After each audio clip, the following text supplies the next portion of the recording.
बड़े संजीदगी वाले मुद्दे लैके पंजाब के भखदे मसले लैके गवर्नर साहब नाल मुलाकात की है। धन्यवाद करते हैं उन्होंने कि उन्होंने 16-17 मिनट साडी गल सुनी, बड़ी पेशेंट हियरिंग दी और कहा कि I am looking into the matter.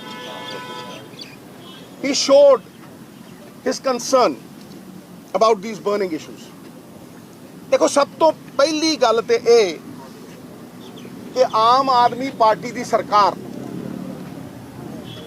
भावें 30-40 दिन पुरानी होवे, पर लोकां 'च एक गल चली गई कि इन्हां दे वस दी नहीं।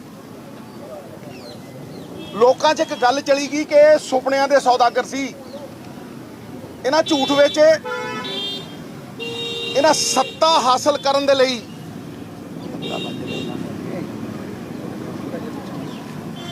ਉਹ ਝੂਠ ਵੇਲੇ ਬੋਲੇ ਜਿਨ੍ਹਾਂ ਨੇ ਵੰਡੀਆਂ ਪਾਤੀਆਂ ਪੰਜਾਬ 'ਚ। ਅਸਲ ਗੱਲ ਇਹ ਸੀ, ਔਰ ਮੈਂ ਪਹਿਲੇ ਦਿਨ ਤੋਂ ਕਹਿੰਦਾ ਸੀਗਾ, ਪਿਛਲੇ 1 ਸਾਲ ਤੋਂ ਕਹਿੰਦਾ ਰਿਹਾ ਕਿ ਪਾਲਿਸੀ ਡਰਿਵਨ ਬਜਟਰੀ ਐਲੋਕੇਸ਼ਨ ਹੋਣੀ ਚਾਹੀਦੀ ਹੈ, ਤਾਂ ਸੁਪਨੇ ਸਾਕਾਰ ਹੁੰਦੇ ਆ। ਤੇ ਅੱਜ ਨਾ ਸਿਰਫ ਲੋਕਾਂ ਦੇ ਸੁਪਨੇ ਟੁੱਟੇ ਆ, ਪਰ ਉਮੀਦ ਵੀ ਟੁੱਟੀ ਹੈ। ਔਰ ਜੋ ਅੱਜ ਤੱਕ ਪੰਜਾਬ 'ਚ ਕਦੇ ਨਹੀਂ ਹੋਇਆ, ਵੰਡ ਪੈ ਗਈ ਹੈ। ਜਦੋਂ ਅਨਾਉਂਸਮੈਂਟ ਕੀਤੀ ਸੀ ਬਿਜਲੀ ਦੀ, ਇਹ ਨਹੀਂ ਸੀ ਕਿਹਾ ਕਿ ਕਿਸੇ ਇੱਕ ਵਰਗ ਨੂੰ ਅਸੀਂ ਦੇਵਾਂਗੇ, ਸਾਰਿਆਂ ਨੂੰ ਦੇਣ ਦਾ ਵਚਨ ਦਿੱਤਾ ਸੀ। ਤੇ ਅੱਜ ਪਹਿਲਾਂ ਤਾਂ ਜਨਰਲ ਕੈਟਾਗਰੀ ਤੋਂ ਮੁੱਕਰੇ, ਤੇ ਫਿਰ ਸਾਡੇ ਭਾਈਚਾਰੇ, ਐਸਸੀ ਭਾਈਚਾਰੇ, ਐਸਟੀ ਭਾਈਚਾਰੇ, ਉਹਨਾਂ ਦੇ ਲਈ ਵੀ 1 ਕਿਲੋਵਾਟ ਤੇ ਉਤਰਿਆ ਹੈ। ਇਹਦਾ ਕਾਰਨ ਇਹ ਹੈ ਕਿ ਪੰਜਾਬ ਦੇ ਕੋਲ ਸਾਧਨ ਨਹੀਂ ਹੈ। ਔਰ ਮੈਂ 1.5 ਸਾਲ ਦਾ ਕਹਿੰਦਾ ਆਇਆ ਕਿ ਭਾਈ ਲਾਅ ਐਂਡ ਆਰਡਰ ਨੂੰ ਛੱਡ ਕੇ ਪੰਜਾਬ ਦੇ ਹਰ ਭਖਦੇ ਮਸਲੇ ਦਾ ਹੱਲ ਇਨਕਮ ਹੈ, ਉਹ ਨਹੀਂ ਜਨਰੇਟ ਹੋ ਰਹੀ। PSPCL 17,000 ਕਰੋੜ ਰੁਪਏ ਦਾ ਬੈਂਕਾਂ ਤੋਂ ਕਰਜ਼ਾ ਲਈ ਬੈਠੀ ਹੈ।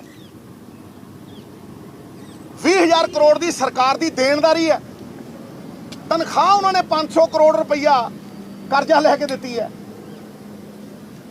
ਤੇ ਵੱਡੇ ਵੱਡੇ ਬਾਂਸ ਦੀ ਤਰ੍ਹਾਂ ਲੰਬੇ ਉੱਚੇ ਵਾਅਦੇ ਅੰਦਰੋਂ ਖੋਖਲੇ ਕਰਨ ਦੀ ਕੀ ਲੋੜ ਸੀ? ਪੰਜਾਬ ਦੀ ਵਿੱਤੀ ਸਥਿਤੀ ਸਰ ਦੇਸ਼ 'ਚ ਸਭ ਤੋਂ ਮਾੜੀ ਹੈ। ਮੈਨੂੰ ਬੜਾ ਦੁੱਖ ਹੁੰਦਾ, ਦੁਰਭਾਗਪੂਰਨ ਹੈ ਕਿ ਸਾਡੀ ਸਾਰੇ ਪੰਜਾਬੀਆਂ ਦੀ ਜਿਹੜੀ ਇਨਕਮ ਹੈ ਉਹਦਾ 55% ਹਿੱਸਾ ਕਰਜ਼ਿਆਂ 'ਚ ਜਾ ਰਿਹਾ। 85% ਪੰਜਾਬ ਦਾ ਜਿਹੜਾ ਬਜਟ ਹੈ ਉਹ ਜਾਂ ਤੇ ਤਨਖਾਹਾਂ 'ਚ, ਪੈਨਸ਼ਨਾਂ 'ਚ, ਜਾਂ ਕਰਜ਼ਾ ਲੈਣ ਤੇ ਮੋੜਨ 'ਚ ਜਾ ਰਿਹਾ।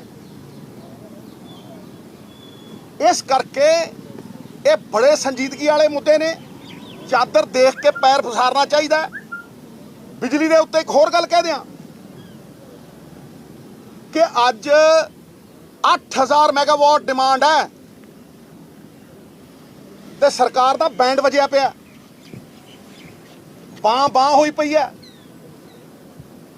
ਥਰਮਲ ਪਲਾਂਟ ਸ਼ਟ ਹੋ ਰਹੇ ਆ।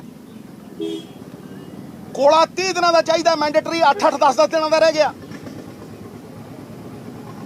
ਤੇ ਤੁਸੀਂ ਅੰਦਾਜ਼ਾ ਲਾ ਲਓ, ਜੇ ਟ੍ਰੇਲਰ ਇਹੋ ਜਿਹਾ ਚੱਲਿਆ ਤੇ ਫਿਲਮ ਕਹੇ ਜੀ ਹੋਊਗੀ। ਜਦੋਂ 15,000 ਮੈਗਾਵਾਟ ਡਿਮਾਂਡ ਆਈ, 15,000 ਮੈਗਾਵਾਟ ਡਿਮਾਂਡ ਆਈ ਔਰ 1.5 ਮਹੀਨੇ 'ਚ ਆਉਣੀ ਹੈ, ਤੇ ਕਿਵੇਂ ਪੂਰੀ ਹੋਣੀ ਹੈ? ਜਦੋਂ ਸਾਡੀ ਸਰਕਾਰ ਸੀ, ਮੈਂ ਉਦੋਂ ਚੰਨੀ ਸਰਕਾਰ ਨੇ ਟੈਰਿਫ ਆਰਡਰ ਇਸ਼ੂ ਕੀਤਾ ਸੀ ਪਬਲਿਕ ਇੰਟਰਸਟ ਦੇ ਵਿੱਚ, ਬਿਜਲੀ ਸਸਤੀ ਕੀਤੀ ਸੀ, ਸਮਝੇ ਨਹੀਂ? ਲੇਕਿਨ ਆਹ ਕੁਛ ਨਹੀਂ ਸੀ। ਇਹ ਪਹਿਲਾ ਭਖਦਾ ਮਸਲਾ।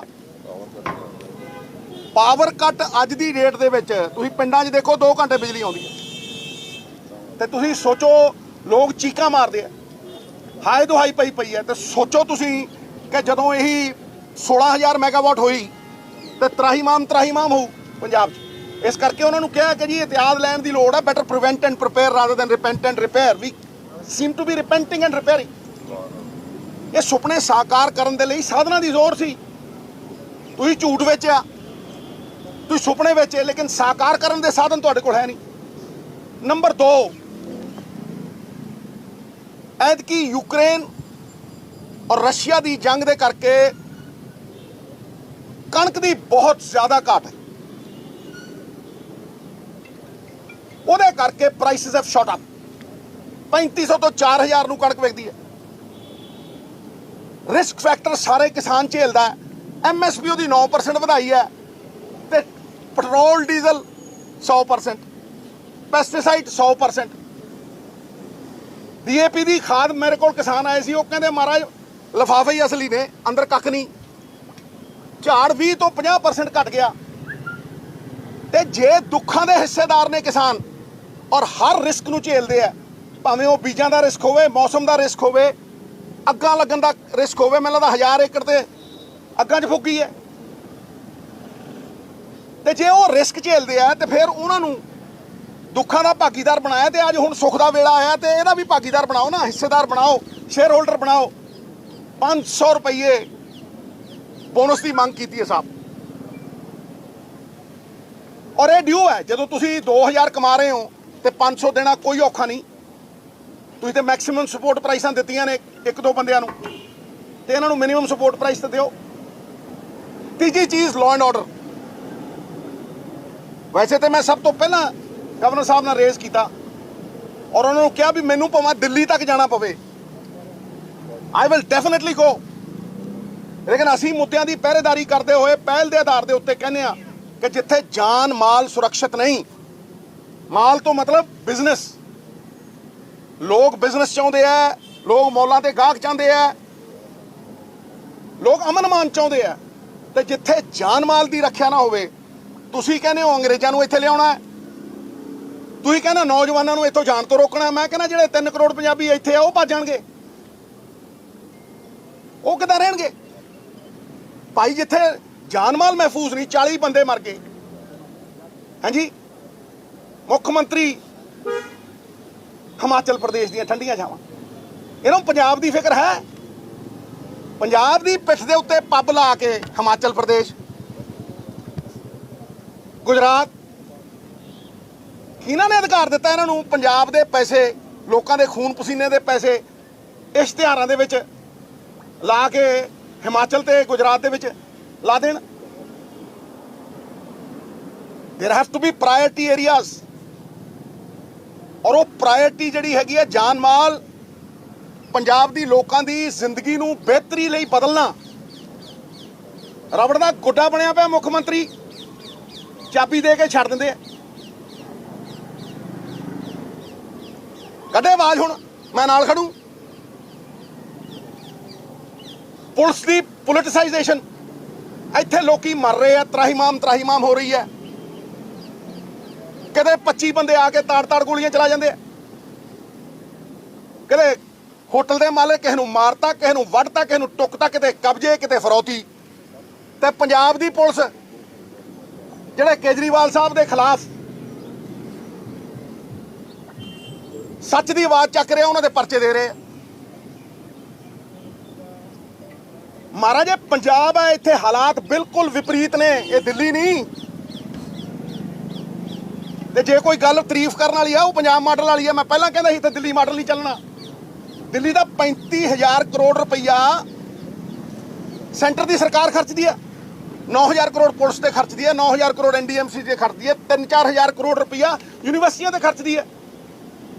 इत्थे सॉफ्ट लोन मिला के 5 लाख करोड़ रुपये का कर्जा है, ਤੇ ਕੱਢੋ ਹੁਣ 20,000 ਕਰੋੜ ਰੁਪਇਆ ਰੇਤੇ ਚੋਂ। ਮਿੱਤਰ ਪਿਆਰੇ, 85% ਤੇ ਸੈਟ ਫਿਕਸਡ ਜਿਹੜੀਆਂ ਪੇਮੈਂਟਾਂ ਜਾਂਦੀਆਂ ਨੇ, ਪੈਨਸ਼ਨਾਂ ਦੀਆਂ, ਤਨਖਾਹਾਂ ਦੀਆਂ, ਕਰਜ਼ਾ ਲੈਣ ਦੀਆਂ ਤੇ ਬੋਰੋਇੰਗਸ ਦੀਆਂ। ਤੇ 30,000 ਕਰੋੜ ਕਿੱਥੋਂ ਕੱਢਣਾ ਕਮਿਸ਼ਨਾਂ ਚੋਂ? ਝੂਠ ਤੇ ਝੂਠ, ਝੂਠ ਤੇ ਝੂਠ। ਮੈਂ ਅੱਜ ਵੀ ਕਹਿਣਾ कि तुसी किसी औरत नूं, पंजाब पुलिस नूं पोलिटिसाइज करके, पुलिस का की कसूर है? एफिशिएंट पुलिस है पंजाब की, मजबूरी च करते हैं क्योंकि तुसी पोलिटिसाइजेशन करती अपने स्वार्थां दी, लॉ एंड ऑर्डर दी नहीं, अपने स्वार्थां दे लई तुसी पुलिस वरत रहे हो। ये बड़े गंभीर मुद्दे ने। पल्ले नहीं धेला कर दी मेला मेला चादर देख के पैर पसारने सी की लोड़ सी इन्हां फैदियां दी बदलाव है या बदला है वंडेटा पॉलिटिक्स शुरू हो चुकी पंजाब दी अणख दी लड़ाई है साहब पंजाब दा मुख मंत्री अणखीला चाहिए तारा नाल नहीं हिल सकता ते अखीर च मैं कहना चाहना कि गेम कोई खेडदा नचदा कोई है ते बोलदा कोई है ते जिहड़ा गेम खेडण वाला दिल्ली बैठा है दी मैस्करेडर ਉਹਦੇ ਮੁਖੌਟੇ ਉਤਰ ਰਹੇ ਨੇ ਤੁਹਾਨੂੰ ਲੱਗਦਾ ਸੁਸ਼ੀਲ ਗੁਪਤੇ ਜਿੰਨਾ ਦਮ ਸੀ ਕਿਸ ਅਥਾਰਟੀ ਨਾਲ ਇਹ ਜੀ ਸਟੇਟਮੈਂਟ ਦਿੱਤੀ ਹੈ ਜੀ ਇਹ ਉਹ ਨਹੀਂ ਬੋਲਦਾ ਉਹ ਚ ਕੇਜਰੀਵਾਲ ਬੋਲਦਾ ਕੇਜਰੀਵਾਲ ਬੋਲਦਾ ਉਹਦੇ ਚ ਇੱਕ ਬੂੰਦ ਪਾਣੀ ਨਹੀਂ ਦੇਾਂਗੇ ਤੇ ਜੇ ਹੈ ਹਿੰਮਤ ਪਾਣੀ ਛੱਡ ਕੇ ਵੇਖ ਸਭ ਤੋਂ ਅੱਗੇ ਸਿੱਧੂ ਲੇਟੇਗਾ ਡੁਬੋ है दम ते कर क्लियर स्टैंड तेरा की स्टैंड है कोट किले वांगू रंग बदल जाने हो हरियाणे जाने हो कोई रंग है दिल्ली जाने हो कोई रंग है ते जदों इत्थे आने हो ते बेरंग है हाँ ये की है दिल्ली तक जावांगे आवाज उठावांगे मुद्दਿਆਂ ਦੀ ਪਹਿਰੇਦਾਰੀ ਹੈ ਨਾ ਪਹਿਲਾਂ ਕਦੇ ਅਹੁਦਿਆਂ ਦੀ ਇੱਛਾ ਸੀ ਨਾ ਅੱਜ ਹੈ लेकिन पंजाब के खिलाफ और जिंदगी इन्नी संतुष्ट है सारा कुछ अचीव कोई हिमालय ते चढ़ के देख लिया भी की है भाई इदू उच्चा कित्थे चले जाएंगे ये सूबा इहदी रेजरैक्शन इहदा उत्थान to get it back to its pristine glory नीयत चाहिए है नीयत पोलिटिकल विल चाहिए है एक इलैक्शन कंपेन नहीं है पहले दिन तो होना चाहिए सीगा इनकम का प्रबंध इन्होंने तो इलैक्शन कंपेन बना ली साहब सो संजीदगी वाले मुद्दे उस तरह रूहानी बना के चुके हैं गवर्नर साहब ने एश्योरेंस दी है he will look into the matter तो दिल्ली तक आवाज जाएगी और दिल्ली तक फरियाद जाएगी दिल्ली तक अगे मुलाकातां भी होणगियां टोटल इश्यूज देखो इशूज जो गल्लां बातां करी दियां ने मुढ़ले इशू फाइनैंशियल पोजीशन जोड़े मैं तुहानूं दस्से बोनस लॉ एंड ऑर्डर ਇਹ ਜਿਹੜੇ ਮੁੱਦੇ ਨੇ ਐਸਵਾਈਐਲ ਸਿੱਧੂ ਸਾਹਿਬ ਇੱਕ ਕਹਿੰਦੇ ਨੇ ਵੀ ਜਿੱਦਾਂ ਹੁਣ ਪਰਚਾ ਹਲਕਾ ਲਾਂਬਾ ਜੀ ਤੇ ਹੋਇਆ ਹੈ ਤੇ ਹੋਰ ਕਾਂਗਰਸੀ ਵੀ ਤਾਂ ਕੇਜਰੀਵਾਲ ਤੇ ਬੋਲੇ ਸੀ ਵੀ ਉਹਨਾਂ ਤੇ ਵੀ ਮਤਲਬ ਕੋਈ ਇਦਾਂ ਦਾ ਹੈ ਕਿ ਵਾਟ will be your plan of action ਦੇਖੋ ਇਹ ਜਿਹੜੀ ਪੋਲਿਟਿਕਸ ਆਫ ਹੇਟ ਹੈ ਇਹ ਭੈ ਦੇਣ ਦੀ ਪੋਲਿਟਿਕਸ ਜਿਹੜੀ ਹੈ ਇਹਨੂੰ ਕੋਈ ਐਪਰੀਸ਼ੀਏਟ ਨਹੀਂ ਕਰਦਾ this is ਰਿਪਲੇਸਿੰਗ the politics of hop hop ਤੋਂ ਵੱਡੀ ਤੋਪ ਕੋਈ ਨਹੀਂ ਮਹਾਰਾਜ ਆਸ ਉਮੀਦ ਟੁੱਟੀ ਜਾਂਦੀ ਹੈ ਤੇ ਇੱਥੇ ਭੈ ਦੇ ਕੇ ਲੋਕਾਂ ਨੂੰ ਚੁੱਪ ਕਰਾਇਆ ਜਾ ਰਿਹਾ ਸੱਚ ਬੋਲਣ ਤੋਂ ਤੇ ਸੱਚ ਕਿਤੇ ਦਬਦਾ ਪ੍ਰਤਾੜਿਤ ਜ਼ਰੂਰ ਹੋ ਜਾਂਦਾ ਪਰ ਪਰਾਜਿਤ ਨਹੀਂ ਹੁੰਦਾ सिद्धू साहब आपने सर एक लाइन कही है लेकिन उसको थोड़ा सा और क्लैरिफाई कर दीजिए आपने कहा कि पुलिस एफिशिएंट है लेकिन मजबूरी में क्या इसका बिल्कुल सिंपल सी बात है पॉलिटिसाइज कर दिया पुलिस को पॉलिटिसाइज कर दिया अरे आप पुलिस की बात कर रहे हो यहाँ हमारा मुख्यमंत्री क्या बोलूं मैं